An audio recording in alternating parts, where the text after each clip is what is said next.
Hey folks, welcome back to Chris White Africa. This is a story about Cricket South Africa. If you go to their website, you'll see Cricket South Africa, CSA website says, "We stand together against racism." Only they do not. They actually promote it, intentionally or unintentionally, they promote racism. Why? Directing their players that they must take a knee to support a movement that's been discredited, a movement whose founders have been proven and exposed as frauds, and in it simply for self-ingratiation, enrichment, and self-enrichment. That's what it's been all about. We've seen this exposed all over the United States. So I'm talking about the Black Lives Matter movement, a movement that supports racial supremacy and not equality. Now, News 24, which has done a bang-up job reporting on South Africa's 2021 municipal elections, descends back to their norm here, in this case, pandering and spreading racial narratives, taking this story about the Proteas, Quinton to Kock, deciding to step out of the game when he was told he had to take a knee. Now, I don't know the reason he didn't take a knee, but I know the reason I wouldn't take a knee. Now, I'm particularly a person of deep faith, but I will not kneel and bow before any monarch, any sovereign, any earthly being. Many people, kneeling is an act reserved for their deity, for their God. Muslims who kneel and pray 5 times a day towards Mecca to show respect for Allah.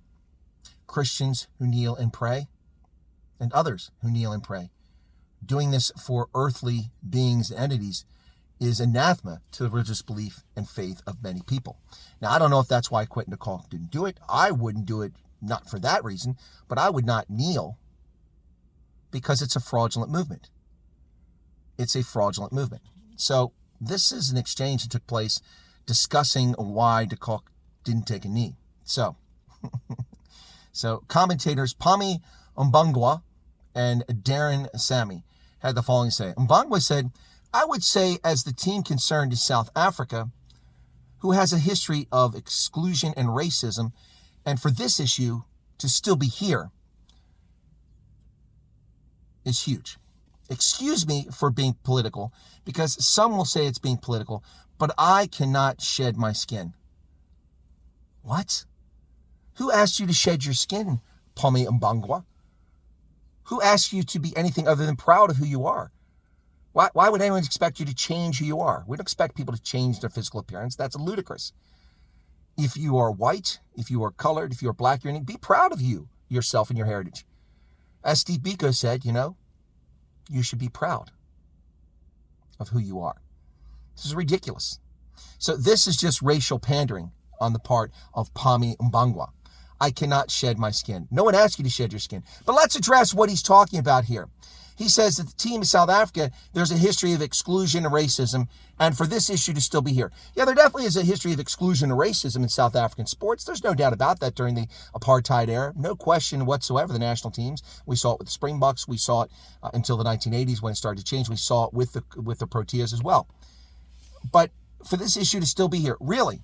Okay, you're going to have to elaborate how the issue is still here. Is it because funding is denied to people of color? Is it because people of color are not encouraged? Or is it because people of color are not selected? You got to give us more definition of how you define this, Pami, because here's the problem. If you look at the structure of the Proteas in the past year, this year, 33 people have been called up for the Proteas to play on the national side. Of that, 15 are people of color, 18 are white. What exclusion? If it was 17 whites and 1 person of color, okay, you'd have an argument. But 15 people of color? Tabrez Shambi, Indian. Bjorn Fortune, colored.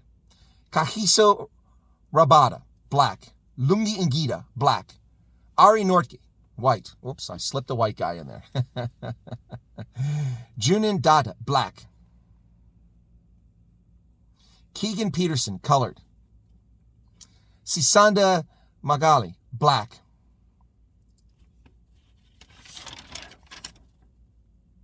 Reza Hendricks, colored. Keshev Maharaj, Indian. Tembo Bavumba, black. I didn't get all of them. 15 of the 33. Now, perhaps what Pami is saying is that the T20 team called up for the World Series going on, maybe they're for the World Cup. Maybe that's racist, a continuing problem that hasn't ended. Well, let's take a look at that. There's 15 players on the team. 7 are people of color, 8 are white. What exactly equals a situation in which you stop telling people fairy tales about exclusion. Or tell us the actual exclusion. Not nonsense. Not nonsense. Seriously. This is, it's still a problem here. So he says, and for this issue to still be here. How so? Tell us, elaborate. I'm willing to listen if you want to say there's exclusion or racism. What is exclusion or racism? The captain is black. The captain of the Springboks is black. Half the team at the World Cup is black or colored or Indian. How? Give us the measuring stick so we can understand. Otherwise, it's just nonsense. Now, to his response, Sammy said the following. Yeah, I don't understand why it's so difficult to support this movement if you understand what it stands for. That's just my opinion. What my kind have been through. What? Your kind? What? What are your kind? What exactly are your kind, Sammy? Homo sapiens? Or a particular ethnicity? Wow, this is just, victimization, victimhood. Yeah, I don't understand. Well, I understand what Black Lives Matter is all about. It's about racial exclusion. We've seen it play out in Chad's, the Capital Autonomous Zone in Seattle, when they declared their own self-styled republic in an insurrection against the United States. And what was one of the first things they implemented? Racial segregation. Only black people in Chad's can go here. Seriously? It's not about inclusion. It's not about equity. That's been achieved. The majority rule in South Africa and use racist policies to discriminate against minority. That's a fact. Now, the things that you're complaining about, the racism to which you refer today is largely a state-sponsored system of racism, like it was under the National Party. It's not the manufactured outrage over perceived slights or genuine bigotry that takes place. That's right. This is not racism. This is not the manufactured outrage over perceived slights or genuine bigotry that occurs. That's the bottom line. That's the bottom line. You want to make an argument that's not even remotely legitimate here. And you don't even offer any evidence of it. I've actually offered evidence to the contrary. Now, the fact that 7 of the 15 players in the World Cup are people of color doesn't mean there isn't racism and bigotry. No, it doesn't. But the fact that that exists cannot be used as an argument to say, well, look, it's bigotry and racism. That's ludicrous. And the same with the national team, where 15 of 33 players called up over the past year have been people of color. Idiocy. Black Lives Matter movement is not. It didn't start in South Africa. It started in the United States. And it is not something that is about trying to call attention to discrimination or racism against people of color, black people in America. It's not about that. Its founders have become self-wealthy as a consequence of the money they've gleaned from corporations. They've profited from this. It hasn't been about black people. If it was about Black Lives Matter, then people would be concerned about abortion, which takes the lives of as many as 300,000 infant black children in this country every single year. Every single year.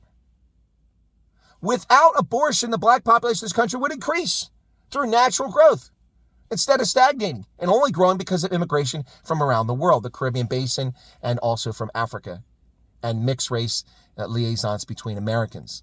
Otherwise, the black population of this country would be declining. Black Lives Matter. You don't understand why people can't support it. Well, because I cannot support an organization that is racist by nature. Black Lives Matter doesn't care about equality. They care about racial supremacy. That's the bottom line. And I don't accept that. I don't accept racial supremacy. Bottom line. From whites, from blacks, from anybody. Homo sapiens are Homo sapiens. We are endowed by our Creator with certain inalienable rights. Chief among these are life, liberty, and the pursuit of happiness. Life, liberty, and pursuit of happiness. Not manufactured crises, manufactured slights. Stop it. Cricket South Africa, you're a disgrace to the world. You're a disgrace to South Africa. You claim to promote non-racialism, yet everything that you focus on is focused on racialism. Telling players they must take a knee in violation of their religious tenets or personal beliefs, that's just wrong. Folks, don't buy into it. Don't accept racists of any stripe or color. They're all vile people. We're all created the same. Some of us take our abilities and go further than others, and others simply piss and moan and bitch and whine and lie and scream victimhood all the time. All right, folks, thanks a lot. Take care out there.